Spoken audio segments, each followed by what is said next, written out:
प्रिय शिक्षार्थियों, हम लोग अभी बात कर रहे थे सृजनात्मकता पर, एलिमेंट्स ऑफ क्रिएटिविटी, जिसमें 4 एलिमेंट्स होते हैं: प्रवाह, विविधता, मौलिकता और विस्तार। प्रवाह में हमने 4 चीज़ें बताए कौन कौन।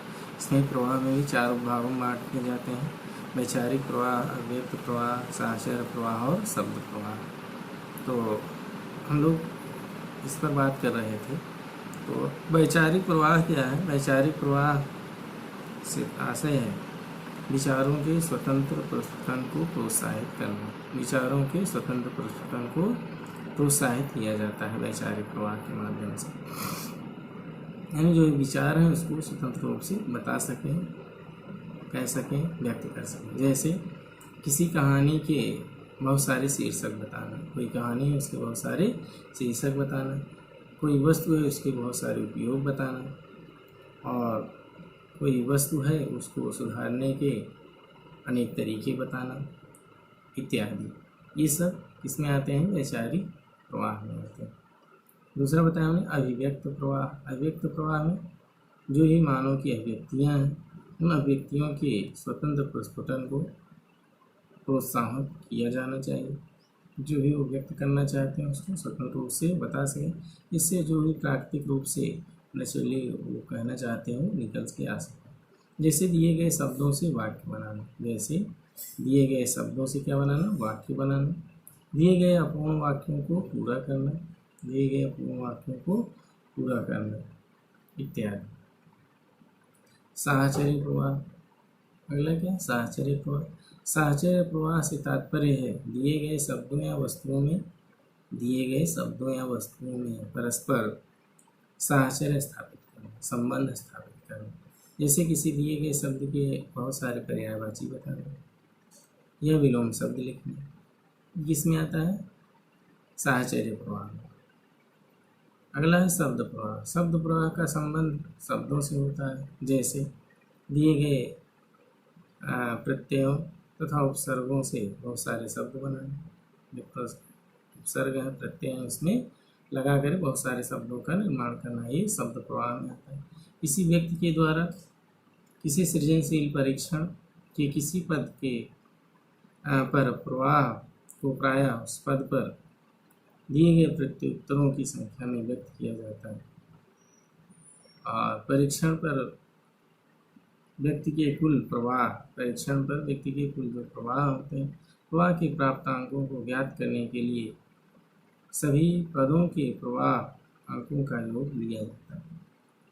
इस तरीके से पहला एलिमेंट्स ऑफ क्रिएटिविटी जो है क्या है? प्रवाह। इसमें 4 भाग हैं जो हमने बताया: वैचारिक प्रवाह, व्यक्त प्रवाह, साहचर्य प्रवाह और शब्द प्रवाह। अब दूसरा है विविधता। दूसरा एलिमेंट्स क्या है?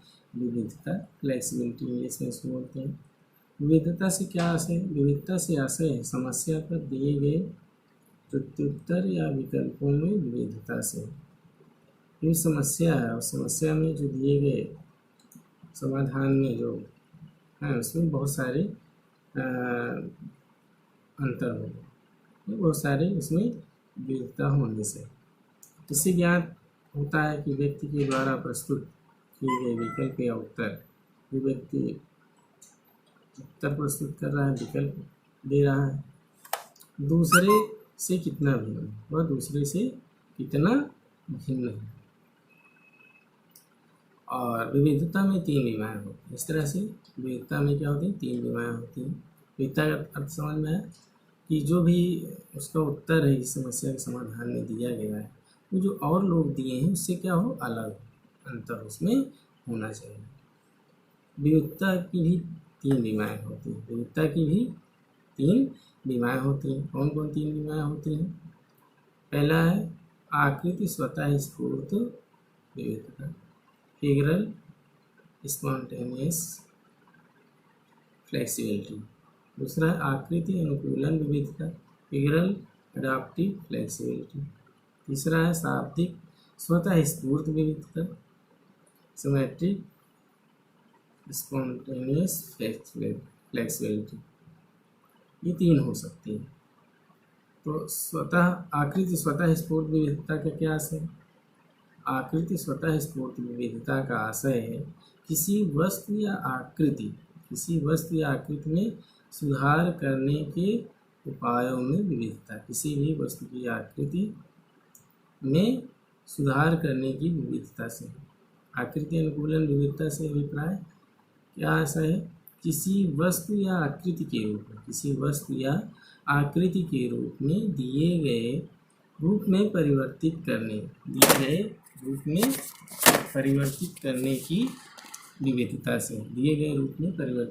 की विविधता से है।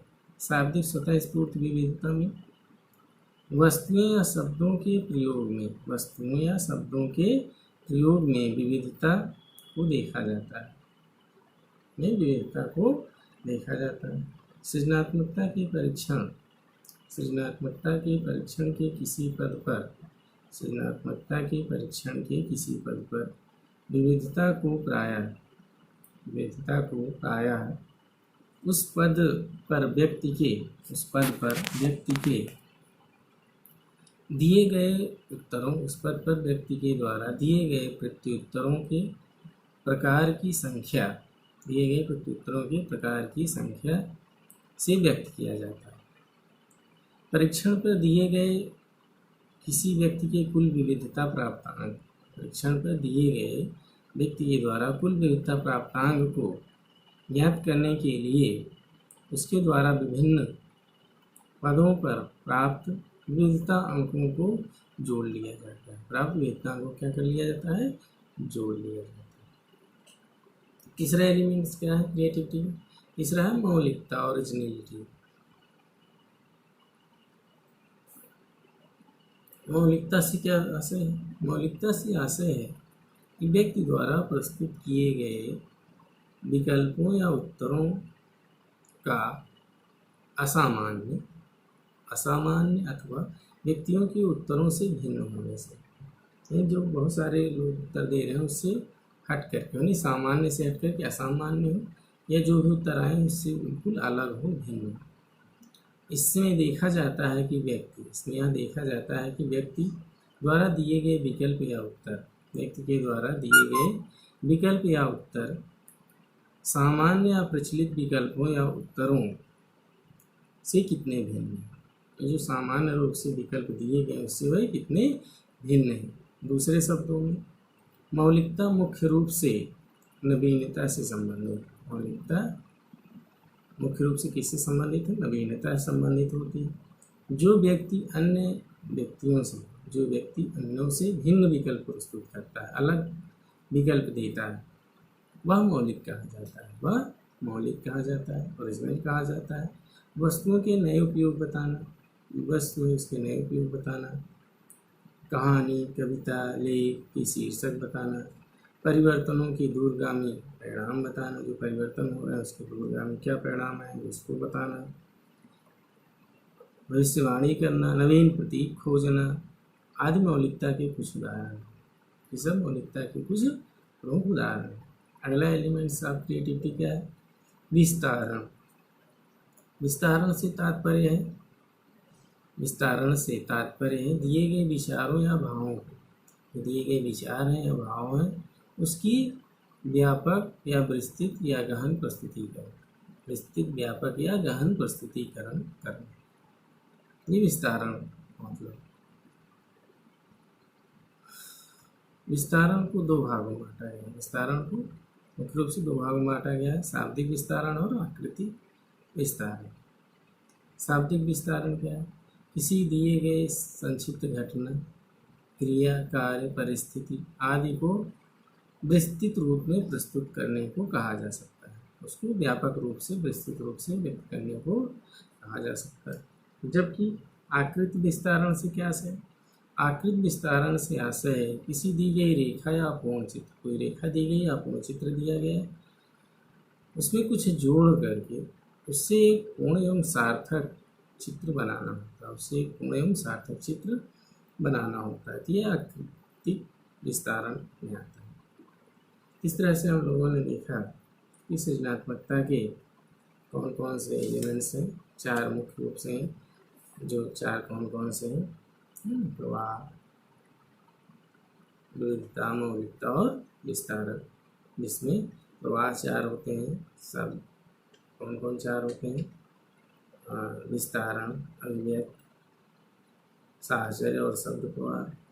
इसके बाद विविधता में भी इसकी 3 विमाएँ होती हैं: आकृत, स्वतः स्फूर्त, आकृत अनुकूलन तथा स्वतः स्फूर्त विविधता। मौलिकता क्या है इसको बताया गया, और विस्तारण क्या है, विस्तारण में भी 2 होते हैं: शाब्दिक विस्तारण और आकृतिक विस्तारण। इस पर हम लोगों ने अभी बात की। किस तरीके से एलिमेंट्स ऑफ क्रिएटिविटी पर बात हुई, कितने एलिमेंट्स होते हैं जो आपको बताया गया। हम लोग आते हैं सृजनात्मकता की प्रकृति, nature of creativity, nature of creativity. तो हम लोग उस पर बात करते हैं। तो सृजनात्मकता के विभिन्न सिद्धांत जो हैं, उन सिद्धांतों को अगर हम अवलोकन करें तो पता चल जाएगा कि उनसे सृजनात्मकता की प्रकृति किस प्रकार से। तो सृजनात्मकता के विभिन्न सिद्धांतों तथा स्वरूप की संक्षेप में हम आपके सामने प्रस्तुत कर रहे हैं, जिसको आप देख सकते हैं। सृजनात्मकता का पहली जो प्रकृति है क्या है? सृजनात्मकता की प्राचीन सिद्धांत के अनुसार क्या है? ये सिद्धांतवादी मानते हैं कि सृजनात्मकता एक ईश्वर के द्वारा प्रदान किया गया उपहार स्वरूप व्यक्ति को प्रदान किया गया।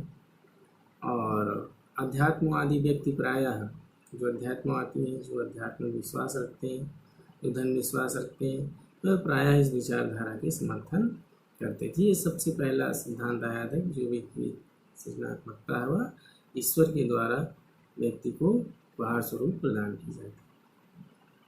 दूसरी जो प्रकृति सिद्धांत है क्या है?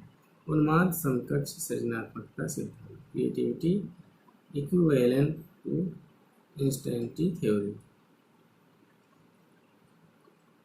इस सिद्धांत के अनुसार क्या है? इस सिद्धांत के अनुसार सृजनात्मकता वास्तव में एक मानसिक उद्वेलन, मानसिक उन्माद है और मानसिक उन्माद का एक लक्षण है। सृजनात्मक प्रयासों के कारण सृजनात्मक व्यक्ति का व्यवहार सामान्य व्यक्तियों से कुछ भिन्न हो सकता है। जो सामान्य व्यक्ति हैं उनसे कुछ भिन्न हो सकता है, अलग हो सकता है, परंतु इसका आशय यह नहीं है कि वह मानसिक दृष्टि से असामान्य व्यक्ति है। इसका आशय यह नहीं निकाल लेना चाहिए कि मानसिक रूप से भी असामान्य, मानसिक रूप से तो सामान्य है, लेकिन जो उसके विचार हैं, जो उसके सुझाव हैं, वो सामान्य से हट करके असामान्य हो सकता है। तो उन्माद संकट सृजनात्मक सिद्धांत के अनुसार। फिर तीसरा सृजनात्मकता के जन्मजात सिद्धांत। इन्हीं सिद्धांत के अनुसार सृजनात्मकता एक जन्मजात मानसिक शक्ति है जो जन्म से ही व्यक्ति के अंदर समाहित होती है, जो व्यक्ति की प्रकृति जन्म रूप से जन्म के समय ही प्राप्त होता है, और इस योग्यता को भविष्य में अर्जित करना संभव नहीं है। यानी इसकी प्रकृति कैसी? सृजनात्मकता की वंशानुक्रम, यह जन्मजात। सृजनात्मकता जन्मजात होती है, यह इसका अर्जन भविष्य में नहीं किया जा सकता है। भविष्य में इसका अर्जन करना संभव